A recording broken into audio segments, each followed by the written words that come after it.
आज की हमारी क्लास है गोदावरी नदी को लेकर।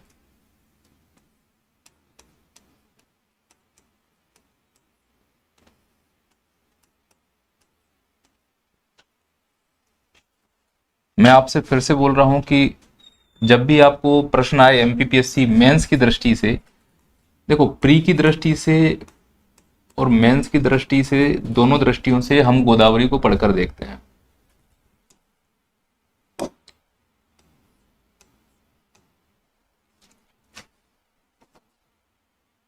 अगर गोदावरी को प्री की दृष्टि से पढ़ना है तो इसमें क्या क्या डायमेंशन होने चाहिए। तो उद्गम हमको मालूम होना चाहिए प्री के हिसाब से, लंबाई मालूम होना चाहिए, बेसिन कितने राज्यों में है ये मालूम होना चाहिए,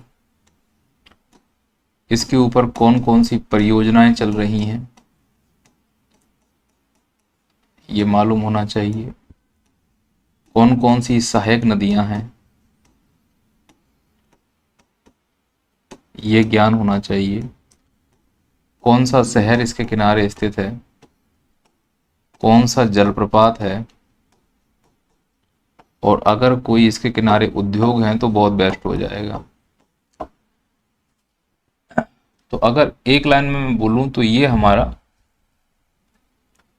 प्री के संबंध में जो मैंने बोल दिया है आपसे कि प्री के संबंध में है ये चीजें। ये प्रीलिम्स के हिसाब से हमको ऐसे डायमेंशन बनाने हैं। जब भी प्रीलिम्स पढ़ना तो इस डायमेंशन को दिमाग में रखना कि इतने पॉइंट हमें किसी भी नदी को लेकर चलना है। लेकिन क्या मेंस में भी यही डायमेंशन लेके चलना चाहिए? मेरा मानना है कि नहीं, मेंस में थोड़ी सी डायमेंशन बदलने की आवश्यकता है। जैसे कि प्रश्न पूछ लिया जाए गोदावरी नदी पर टिप्पणी कीजिए या गोदावरी नदी तंत्र पर टिप्पणी कीजिए,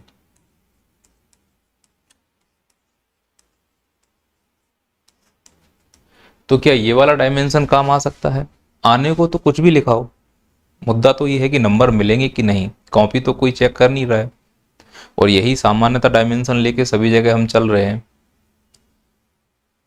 मैं स्पष्ट कह देता हूं कि जब भी किसी भी नदी का अगर हमको वो नदी बेसिन, नदी तंत्र इस पर टिप्पणी करने के लिए बोलते हैं तो इसका सीधा सा आधार ये है कि आप इसके हेडिंग्स को चेंज कर दें। कोशिश करें कि पहली हेडिंग लिखें नदी कोर्स, फिर लिखें अपवाह क्षेत्र, बेसिन के स्थान पर इस शब्द का इस्तेमाल करें। इतना बड़ा क्यों आ रहा है ये? अपवाह द्रोणी लिख दो, एक ही बात है, बेसिन लिख दो, मैंने द्रोणी कर दिया।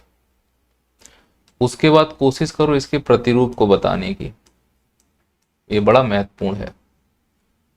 फिर अगली हेडिंग ऐसे डालो उसकी विशेषताएं, और इन विशेषताओं में 2-3 पॉइंट जो तुमने यहां से उठाने हैं, उन विशेषताओं में 2-3 पॉइंट यहां पे डाल दो और फिर इसका महत्व जरूर लिखो। जब महत्व लिखने जाते हो तो दिमाग में रखना, एक तो कृषि के लिए महत्व हो सकता है और एक उद्योग के लिए महत्व हो सकता है, और कई नदियां तो पर्यटन के लिए भी महत्व होती हैं। अब ये चीजें बार बार नहीं बतानी चाहिए। अब आप लोग जो आंसर राइटिंग करके भेज देते हो, आप अपने हिसाब से सोचो कि हमें किस डायमेंशन में इसके आंसर को लिखने की आवश्यकता है। तो मेंस में नदियां अलग हिसाब से पढ़ना है, प्री में नदियां अलग हिसाब से। कंटेंट तो लगभग सबका सेम है, प्रेजेंटेशन में अंतर पड़ जाएगा, ये मेरा व्यक्तिगत मानना है। देखो मैं गोदावरी को थोड़ा सा एक्सप्लेन करूं कि मेंस में गोदावरी मैं कैसे पढ़ाऊं। सपोज करो कि ये भारत का पश्चिमी हिस्सा है,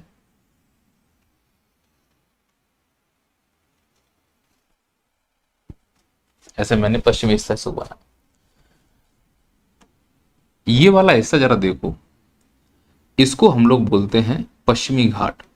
ये जो हरे रंग से बना रहा हूं, और ये जो पश्चिमी घाट है ये कई सारे दर्रों से घिरा हुआ है, कटा हुआ है। कई सारे दर्रे हैं जो नदियों ने काटे हैं, जिन्हें हम बिंड गैप कहते हैं। महाराष्ट्र में थाल घाट, बोर घाट, केरल में सैनकोटा, पालघाट, ये सब दर्रे तुमको पश्चिमी घाट में देखने को मिलते हैं। इसी पश्चिमी घाट के महाराष्ट्र वाले क्षेत्र से इस नदी का उद्गम होता है, यहां महाबलेश्वर के पास से, और ये नदी यहां से निकल रही है इस प्रकार से पश्चिमी घाट से निकलते हुए, और अंत में जाकर ये नदी कहां गिरती है? बंगाल की खाड़ी में। ये प्री के पॉइंट ऑफ व्यू से बहुत बात स्पष्ट है, बंगाल की खाड़ी में जाके गिर रही है। और उद्गम कहां से हो रहा है? उद्गम इसका हो रहा है नासिक के समीप, ये प्री चल रहा है अभी, ध्यान रखना है ना, नासिक के समीप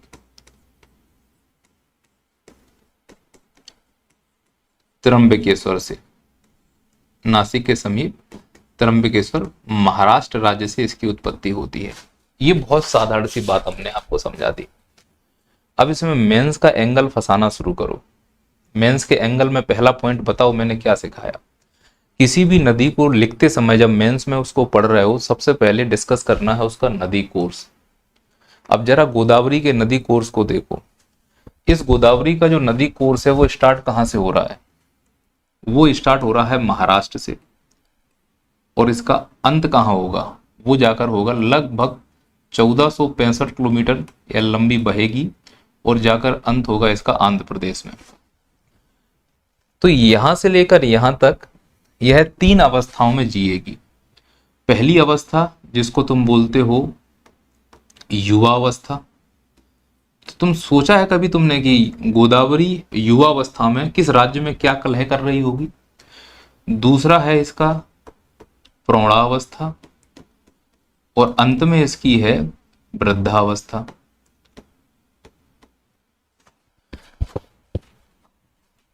अब मानकर चलो कि ये वाला जो एरिया है ये महाराष्ट्र है। आप तो ये मानो कि जब तक गोदावरी में मंजरा नदी आकर नहीं मिलती है तब तक गोदावरी युवा अवस्था में ही है, और गोदावरी इतनी युवा अवस्था में है इसका अपर बेसिन कि यहां पे ये बहुत गहराई तक जाकर बह रही होती है। हालांकि जितनी भी प्रायद्वीपीय नदियां हैं वो भूगोल की दृष्टि में सब प्रौढ़ावस्था में पहुंच चुकी हैं। ऐसा माना जाता है कि अब प्रायद्वीप नदी में से कोई भी नदी ऐसी नहीं है जो युवा अवस्था में हो, क्योंकि प्रायद्वीप नदियां भारत की सबसे प्राचीन नदियां हैं। ये फैक्ट स्वीकार करने लायक है। पर मैं केवल अगर गोदावरी के रिवर कोर्स की बात करूं तो भूगोल का मूल सिद्धांत कहता है कि किसी भी रिवर कोर्स के 3 हिस्से होते हैं, एक युवा, एक प्रौढ़ा और एक वृद्धा। भले ही कुछ लक्षण हो, लेकिन युवावस्था में लंबवत काटने के लक्षण तो होंगे। गोदावरी कहीं भी अगर लंबवत अपर्दन नहीं कर रही होगी, लेकिन महाराष्ट्र के पठार में तो लंबवत अपर्दन करेगी, त्र्यंबकेश्वर एरिया में जहां से वो निकल रही है। इस फैक्ट को नकारा नहीं जा सकता। वो बात सही है कि हिमालय की नदियां युवावस्था में हैं और प्रायद्वीप की नदियां प्रौढ़ावस्था में हैं। ये एक अंतर करते समय हम फैक्ट जरूर पढ़ते हैं। पर किसी ने यह ध्यान दिया है कि गोदावरी को अगर हम इंडिविजुअली रिवर कोर्स के रूप में लें तो उसके 3 जो हिस्से हो रहे हैं उसके लिए कौन जिम्मेदार है कि युवावस्था कहां है, प्रौढ़ावस्था कहां है, वृद्धावस्था कहां है। अब अगर मैं इस प्रौढ़ावस्था युवावस्था से तुमको बाहर निकालूं और केवल इसको यह समझाने का प्रयास करूं कि नदी को इस हिसाब से देखो कि यह आर्थिक और सामाजिक रूप से हमारे लिए क्यों काम है। भूगोल में हम क्या पढ़ते हैं? अर्थ और समाज। तो मैं सहूलियत के लिए क्या कर रहा हूं कि इस नदी को 2 पार्ट में डिवाइड कर देता हूं। ये वाला इसका हो जाएगा अपर बेसिन और इसके नीचे वाला ये हो जाएगा लोअर बेसिन। तो ये है अपर बेसिन हो गया किसका? गोदावरी का। और ये लोअर बेसिन हो गया किसका? गोदावरी का। अब इस अपर बेसिन में जरा देखो, महाराष्ट्र के आसपास के जितने भी क्षेत्र होंगे वो इस अपर बेसिन का हिस्सा होगा, और तेलंगाना और आंध्र प्रदेश के जितने भी क्षेत्र होंगे वो लोअर बेसिन का हिस्सा होगा। मैं आपकी जानकारी के लिए बता दूं, अगर मुझसे कोई ये पूछता है कि गोदावरी नदी किन राज्यों में बहती है, 2 अंतर हैं। मैं बात कर रहा हूं गोदावरी की मुख्य धारा की। तो गोदावरी की जो मुख्य धारा है वो प्रमुख रूप से महाराष्ट्र में है, ये बात सही है। आंध्र प्रदेश में है, ये बात भी सही है, तेलंगाना में है, ये बात भी सही है, और छत्तीसगढ़ में भी है, याद रखना है। नहीं तो मेनली इसकी मुख्य धारा 3 ही राज्यों में बहती है, लेकिन इसकी मुख्य धारा का एक हिस्सा छत्तीसगढ़ में भी पाया जाता है। क्यों? इस मुख्य धारा की विशेषता यह है कि यह 2 राज्यों के बीच सीमाएं बनाती है। यह कौन कौन से राज्यों के बीच सीमा बना रही है? पहला तो महाराष्ट्र और तेलंगाना के बीच में सीमा रेखा बनाती है, और तेलंगाना और छत्तीसगढ़ के बीच में सीमा रेखा बनाती है। इस आधार पर मैं कह सकता हूं कि गोदावरी की जो मुख्य धारा है वो छत्तीसगढ़ में बहती है। पर मैं क्वेश्चन ये चेंज कर रहा हूं कि गोदावरी की मुख्य धारा को साइड में रखो, हम तो गोदावरी के बेसिन की बात करते हैं, और बेसिन का मतलब तो बेटा आप सब लोगों ने समझा ही है। तो निष्कर्ष ये निकलता है कि सबसे ज्यादा जो बेसिन है वो महाराष्ट्र में है, लगभग 45% के आसपास बेसिन महाराष्ट्र में मिलता है। दूसरे नंबर पर जो इसका बेसिन है तेलंगाना में, लगभग 18% के आसपास मिलता है। छत्तीसगढ़ में जो इसका बेसिन है लगभग 11% के आसपास मिलता है। मध्य प्रदेश में जो इसका बेसिन है लगभग 10% के आसपास मिलता है। आंध्र प्रदेश और जो इसका पुडुचेरी वाला हिस्सा है, ध्यान रखना है, पांडिचेरी और आंध्र प्रदेश, पांडिचेरी का एक जिला है ना यनम, वो आंध्र प्रदेश में ही तो पड़ता है। इनको अगर मिलाएं तो लगभग 4-5% इसके मिलता है, और कर्नाटक में भी इसका बेसिन प्राप्त होता है 1.4% के आसपास, है ना। थोड़ा बहुत ऊपर नीचे कर लेंगे तो लगभग हम वहीं पहुंच गए हैं। तो इसका बेसिन प्रमुख रूप से कहां मिल रहा है? तो बेसिन तो यहां मिल रहा है, बाकी सब भाड़ में जान दो, मुझे किसी से कोई मतलब नहीं है, मुझे इतना ज्ञानी बनना भी नहीं है, ना मुझे इससे मतलब है ना इससे मतलब है। पर इन राज्यों को देखो, सबसे प्रमुख कौन है? महाराष्ट्र, और दूसरे नंबर पे कौन है? तेलंगाना। अब मुझे देखो, महाराष्ट्र और तेलंगाना, क्या यहां नदी की मुख्य धारा है? बिल्कुल है। तो सबसे विवाद इस नदी को लेकर किससे होगा? महाराष्ट्र और तेलंगाना को लेकर ही तो होगा। तो अगर गोदावरी नदी जल विवाद हुआ है तो उसके लिए कोई ट्रिब्यूनल बना होगा। 1969 में बनाया गया था ट्रिब्यूनल, और इसमें किस किस को शामिल किया गया? महाराष्ट्र को, तेलंगाना को, मध्य प्रदेश को, आंध्र प्रदेश को। मध्य प्रदेश इस ट्रिब्यूनल का हिस्सा है क्योंकि 10% बेसिन हमारे पास भी है। ये जो तुम बरधा, बैनगंगा इत्यादि सुनते हो, जो महादेव और ग्वालीगढ़ पहाड़ियों से निकल रही हैं, ये अंत में जाके गोदावरी का ही तो हिस्सा बनने वाली हैं। तो गोदावरी के बेसिन में पानी कम ज्यादा होना हमारे लिए क्यों प्रभावकारी है, ये मेंस का दृष्टिकोण है। अब हम किस बेसिन का हिस्सा हैं, ये तो समझ में आ रहा है कि मध्य प्रदेश गोदावरी की बेसिन का हिस्सा है, लेकिन उसमें हम किसका हिस्सा हैं? क्या उसमें हम अपर बेसिन का हिस्सा हैं या उसमें हम लोअर बेसिन का हिस्सा हैं? याद रखना है, मध्य प्रदेश गोदावरी के लोअर बेसिन का हिस्सा है, और जो लोअर बेसिन है ये एक अपने आप में समृद्ध क्षेत्र है जल को लेकर। सबसे ज्यादा सूखा पड़ता है अपर बेसिन में, यानी गोदावरी का जो नदी है, इस नदी को अगर ध्यान से देखोगे तो जो अपर बेसिन जिस राज्य में है, यहां पे सूखा प्रभावित क्षेत्र है। सर ऐसा क्यों है, सूखा प्रभावित क्षेत्र क्यों हो रहा है? आप में से सब बच्चे समझदार हैं, सब बच्चे समझते हैं कि पश्चिमी घाट के पास जो अरब सागर की शाखाएं आती हैं, क्लॉकवाइज घूमकर जब वो पश्चिमी घाट से टकराती हैं, तो जहां पर विंड गैप है वहां से तो ये हवाएं अंदर जाके वर्षा करा देती हैं, लेकिन जहां पर विंड गैप नहीं है तो इस वाले एरिया में तो अच्छी खासी वर्षा होगी, और दूसरी तरफ वृष्टि छाया प्रदेश बनेगा, कुछ इस प्रकार से। तो जो तुम गोदावरी बेसिन अभी पढ़ रहे हो वो यहां पर है, ये रहा गोदावरी बेसिन। वो इस गोदावरी बेसिन का ये वाला अपर बेसिन वाला हिस्सा, ये वृष्टि छाया प्रदेश में आ रहा है। ये अगर आप लोगों ने दिमाग लगाया तो बहुत सी चीजें स्पष्ट हो जाएंगी। ये वाला हिस्सा वृष्टि छाया प्रदेश के अंतर्गत आता है। तो नदी होने के बावजूद भी गोदावरी के अपर बेसिन में आसपास के क्षेत्रों में उतनी अच्छी सिंचाई नहीं हो पाती, और क्यों? महाराष्ट्र का किसान फांसी लगा के मर रहा है। आपके इकोनॉमिक्स में एक सिलेबस है किसान संकट, तो किसान संकट किसान की क्रियाओं से तो आ ही रहा है, लेकिन क्या गोदावरी नदी या भारत की नदियां भी किसान संकट के लिए जिम्मेदार है? क्या भूआकृति स्थलाकृतियां भी किसान संकट के लिए जिम्मेदार हैं? मेरा जवाब है हाँ, यह एक पहलू हो सकता है। तो जो गोदावरी का अपर बेसिन है वो जिस भी राज्य में है वहां कृषि के रूप में ज्यादा समृद्धता नहीं होगी। उसका दूसरा कारण है कि वो पठारी क्षेत्र भी है। पठारी क्षेत्र होने की वजह से किसान कृषि इतनी आसानी से नहीं कर पा रहा है। हाँ, ये हो सकता है कि अगर इस क्षेत्र में बड़ी बड़ी परियोजनाएं लगा दी जाएं, बड़े बड़े बांध बना दिए जाएं, तो हो सकता है जल को रोक लिया जाए और उस जल को रोकने से वो फिर उस महाराष्ट्र की समस्या का समाधान कर दिया जाए। तो इसमें दो समस्या है। पहला, महाराष्ट्र सरकार या केंद्र सरकार जब वहां प्रोजेक्ट बनाएगी तो पहले तो खर्चा चाहिए, खर्चे को साइड में रख दो। जब भी बांध बनता है तो पर्यावरणविद जैसे कि मेघा पाटेकर जो पर्यावरण की रक्षा करती हैं वो आके आपत्तियां जताएंगी। और फिर ये भी अगर साइड में रख दिया जाए तो तेलंगाना और आंध्र प्रदेश नहीं चाहेगा कि महाराष्ट्र में बड़े बड़े प्रोजेक्ट बनाए जाएं, क्योंकि भविष्य में जिस प्रकार से ग्लोबल वार्मिंग बढ़ रही है और दक्षिण भारत जो कि चट्टानी क्षेत्र है, चट्टानी क्षेत्र की मुसीबत ये होती है कि जब पानी बरसता है तो उन चट्टानों में रंध्रता का अभाव मिलता है। रंध्र का मतलब छिद्र समझिए, जैसे किसी स्पंज में छिद्र होते हैं।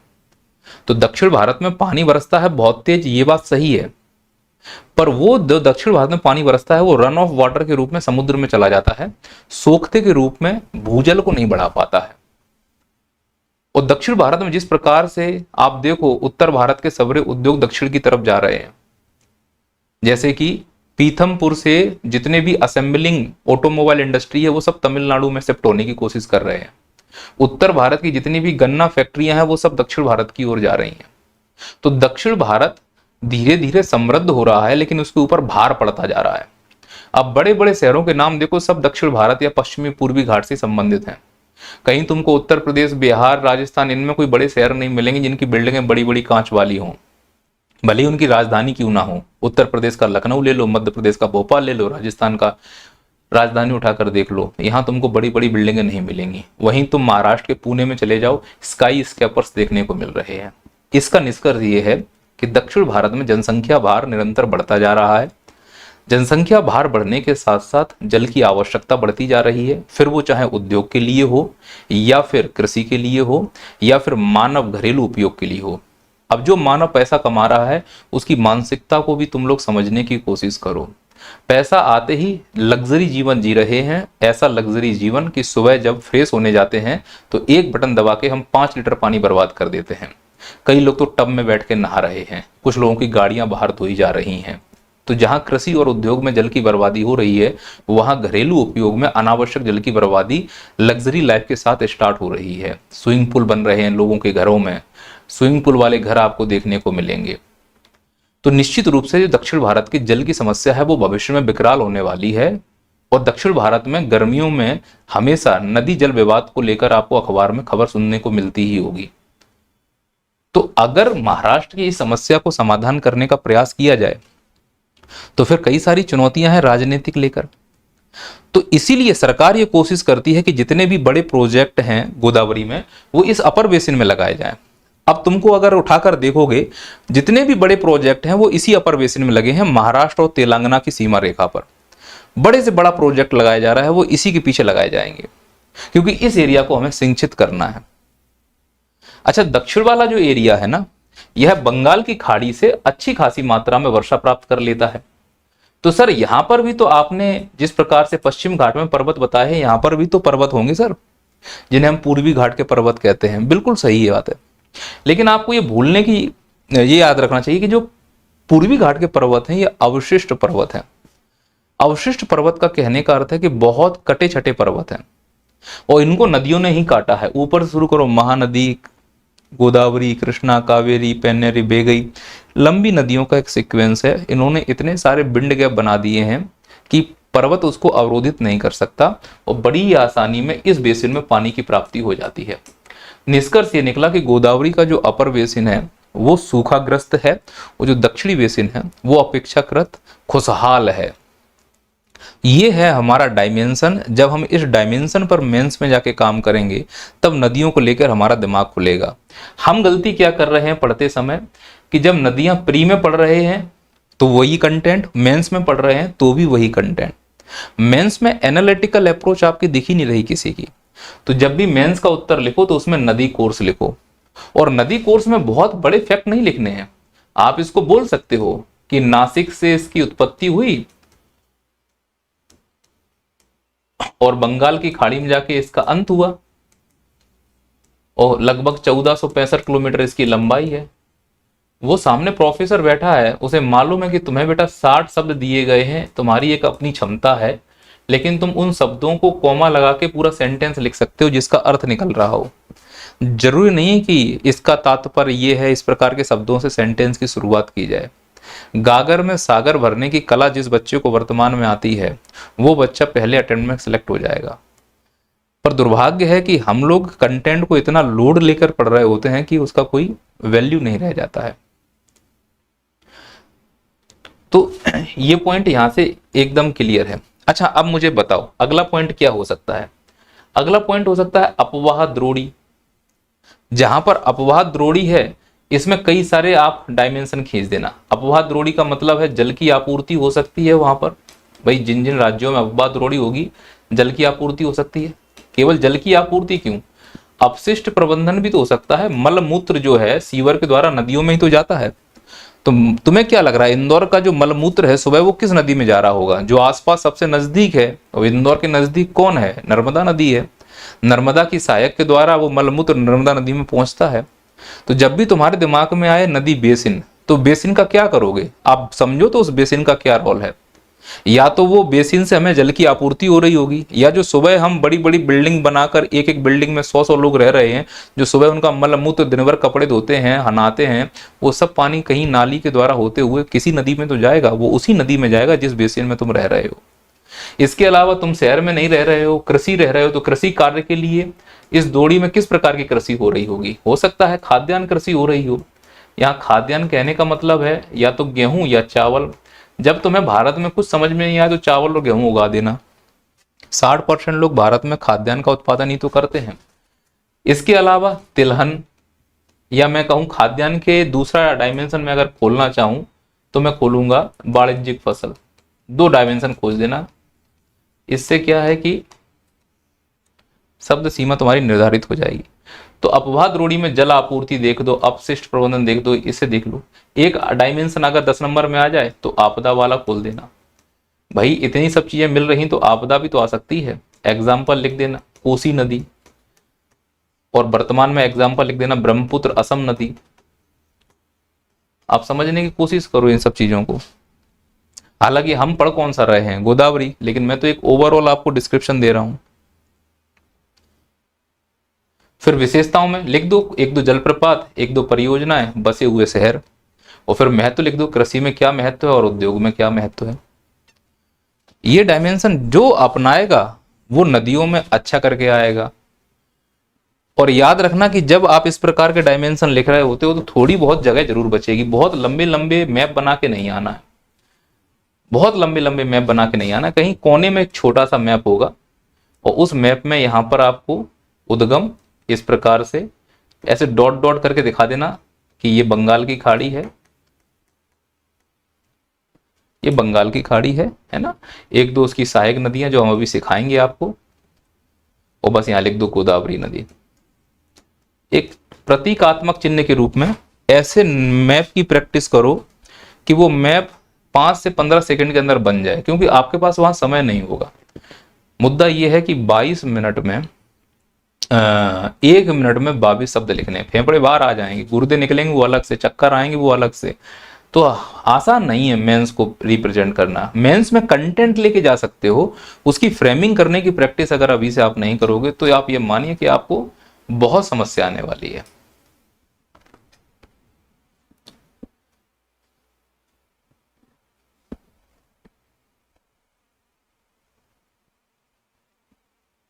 ना। ऐसे बोलो कि सर हाँ ये बात मुझे बहुत स्पष्ट समझ में आई है कि आप नदी को किस प्रकार से इमेजिन कर रहे हैं। उनके प्रभाव को इमेजिन करो ना, उनके प्रभाव को इमेजिन करो कि हाँ सर ये बात तो मैं इस डायमेंशन पर गया ही नहीं हूं, है ना। चलो, तो अब अगले पॉइंट पे आए हम जो नदी पढ़ रहे हैं इसमें अगले पॉइंट पे आते हैं हम लोग। देखो नदी कैसे दिखेगी, मैं इसका एक बार नदी का चाल चलन दिखा देता हूं कि नदी का चाल चलन कैसा है। महाराष्ट्र में जो सह्याद्री पर्वत है, यानी उत्तरी सह्याद्री, वहां नासिक के समीप त्र्यंबकेश्वर के निकट से इस नदी का उद्गम होना है। वो ये नदी इस प्रकार से दिखेगी, नीले रंग नहीं दिख रहा है, अब दिख रहा है क्या? हाँ दिख रहा है ये।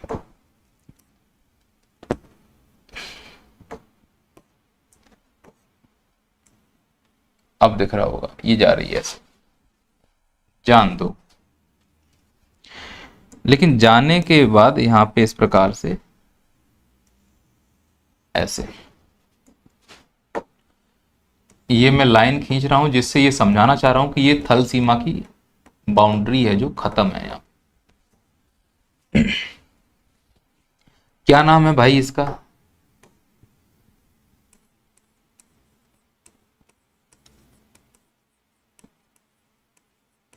त्र्यंबकेश्वर, नासिक। नासिक के बाद हल्का सा कॉमा, MH माने महाराष्ट्र से निकल रही है। यह नदी निकलती है और अंत जाके कहां हो रहा है इस नदी का? इस नदी का अंत हो रहा है यहां पे, एक जिला है जिसका नाम है पूर्वी गोदावरी जिला।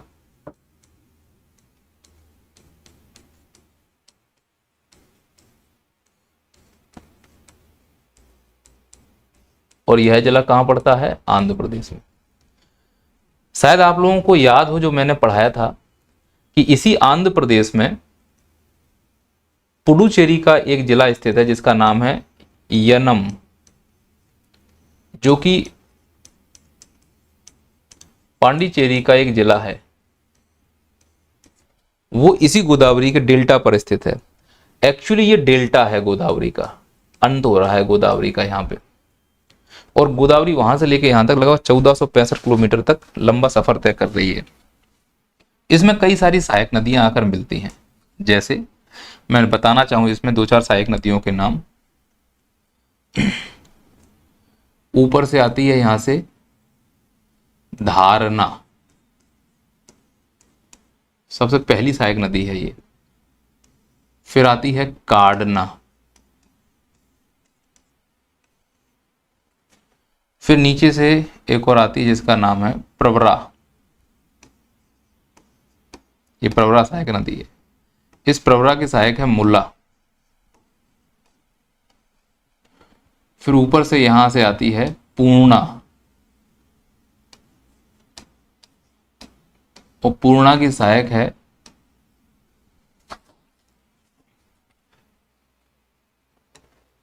दुधा। फिर यहां से आती है वैनगंगा, ये वैनगंगा है। इसकी सहायक बनती है वर्धा। फिर वर्धा और वैनगंगा मिलके वैनगंगा कहलाते हैं। फिर यहां से आ रही है ये, इसका नाम है, ये पैनगंगा है ना, पापतिंग है, पापतिंग के पैनगंगा। इसका नाम है जो इधर से आ रही है, ये है वैनगंगा। तो एक है पैनगंगा और एक है वैनगंगा। पैनगंगा और वैनगंगा मिलकर एक नई नदी बनते हैं जिसको कहते हैं प्राणहिता। तो प्राणहिता किन दो नदियों का संगम है? तो वैनगंगा और पैनगंगा का संगम प्राणहिता कहलाता है। फिर इस प्राणहिता के बाद जाते हैं तो एक नदी और इसकी सहायक बनती है, और इस नदी का नाम है इंद्रावती नदी। इंद्रावती नदी, इसके ऊपर चित्रकूट जलप्रपात स्थित है। और फिर इसके बाद आते हैं तो एक और नदी मिलती है, और उस नदी का नाम है सबरी नदी, और इसकी एक सहायक है सिल्लेरू नदी। सिल्लेरू नदी। ठीक इसी प्रकार से नीचे से एक नदी और आकर मिल रही है, नीचे से एक नदी और आकर मिल रही है, और इस नदी का नाम है मंजीरा नदी।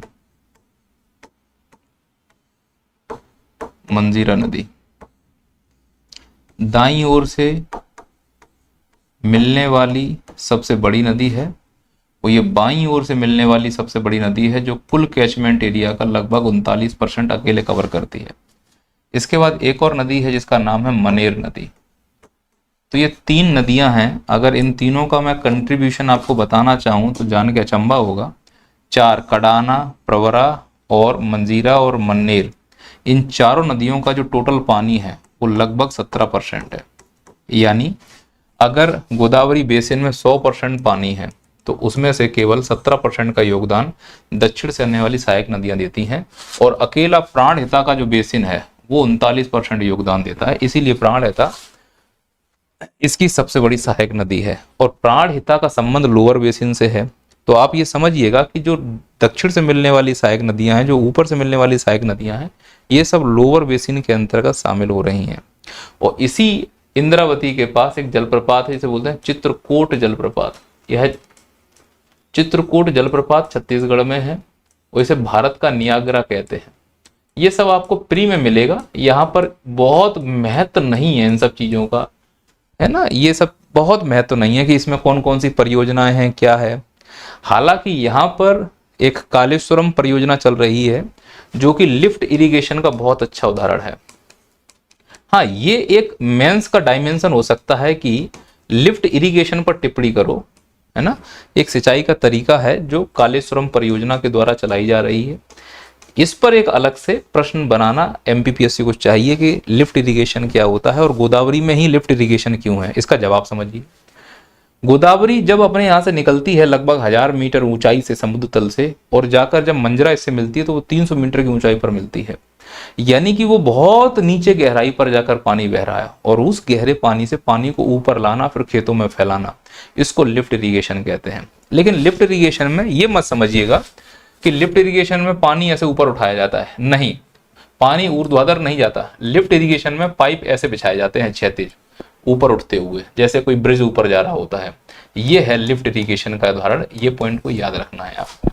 तो लिफ्ट इरिगेशन तो सिंचाई परियोजना जब आपको पढ़ाई जाएगी तो वहां पर आपको कंप्लीट कराऊंगा। इसलिए परियोजनाओं को परियोजना वाले हिस्से में रखते हैं जिससे कि डायमेंशन अच्छे रहें और कोई कंफ्यूजन ना हो। अब तुम्हें ये बात समझ में आई है तो बोलो क्लियर है ना, कि सर हाँ ये बात सही है, समझ में आ रहा है, कोई दिक्कत नहीं है। अगर मुझसे प्रश्न पूछा जाएगा गोदावरी को लेकर तो लगभग में देखो 60 शब्द में तुम्हें गोदावरी अगर लिख के आना है तो बहुत ज्यादा हाई फाई मत करो। इसकी जो अंत में जाके शाखाएं बढ़ती है ना, ये ऊपर वाली शाखा को गोतमी शाखा कहते हैं। अगर हमसे कोई पूछे कि बताओ यनम जो जिला है वो गोदावरी के किस शाखा पर स्थित है, तो गोतमी शाखा पर। वो जो नीचे वाली शाखा है इसको वशिष्ठ शाखा कहा जाता है।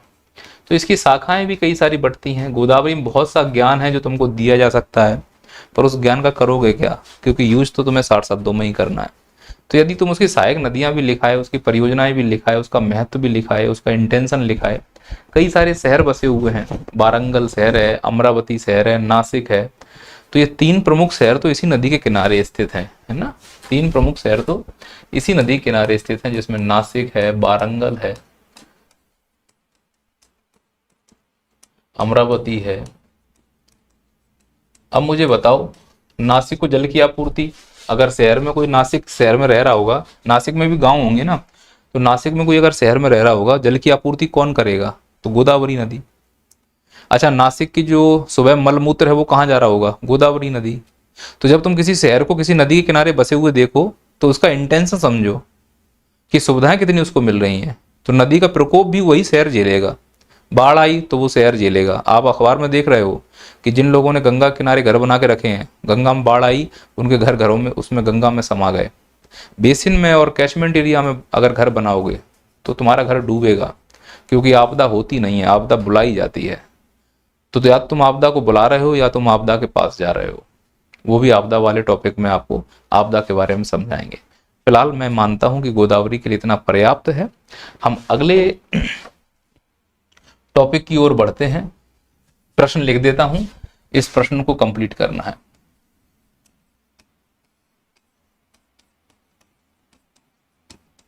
गोदावरी अपवाह तंत्र को समझाइए, या तंत्र पर टिप्पणी कीजिए। अब आपके ऊपर है कि आप टिप्पणी कैसे करना चाहते हो। मैंने दोनों डायमेंशन बता दिए। एक नदी और है जो आपको कंफ्यूज करेगी, है ना, और मैं ये बात मुझे लग रहा है कि बोलना चाहिए आप लोगों से कि ये मेरी बात सुन लो, फिर हम अगली नदी की तरफ। एक नदी है कावेरी और एक नदी है गोदावरी। इनको लेके थोड़ा सा किताबों में मुझे बड़ा विवादित लगता है, हालांकि वो फालतू का विवाद है। पॉइंट ये है कि गोदावरी को कहते हैं दक्षिण गंगा,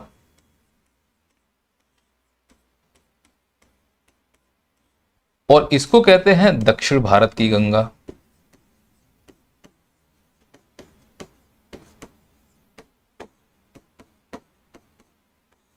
या मैं कह दूं दक्षिण की गंगा,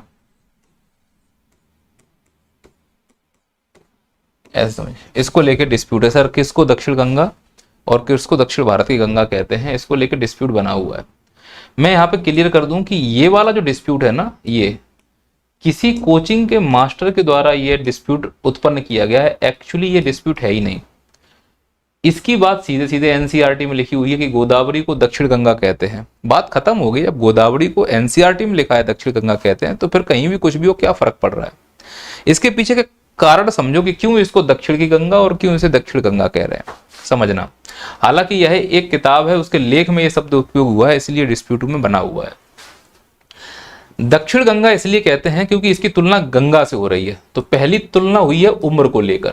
जिस प्रकार से भारत की सबसे उम्र दराज नदी गंगा है, वैसे ही दक्षिण भारत की सबसे उम्र दराज नदी गोदावरी है। इसीलिए इसको वृद्ध गंगा भी कहा जाता है। वृद्ध गंगा का मतलब समझते हैं आप लोग, बूढ़ी गंगा, क्योंकि भाई इनकी उम्र बहुत ज्यादा है, इस उम्र के हिसाब से इसको दक्षिण गंगा कह रहे हैं। अच्छा, दूसरा क्राइटेरिया क्या है? पवित्रता। दूसरा क्राइटेरिया क्या है? पवित्रता। जिस प्रकार से गंगा पवित्र है, उसी प्रकार से दक्षिण भारत में गोदावरी पवित्र है। आपको मैं बता दूं कि यहां पर वो मेले लगते हैं, 4 साल में आते हैं, कुंभ के मेले। कुंभ के मेले लगते हैं, है ना। कुंभ के मेले हरिद्वार में लगता है, उज्जैन में लगता है, प्रयागराज में लगता है, नासिक में, 4 जगह लगते हैं कुंभ के मेले। तो कुंभ का मेला लगता है, इसलिए पवित्र का स्थान हो गया।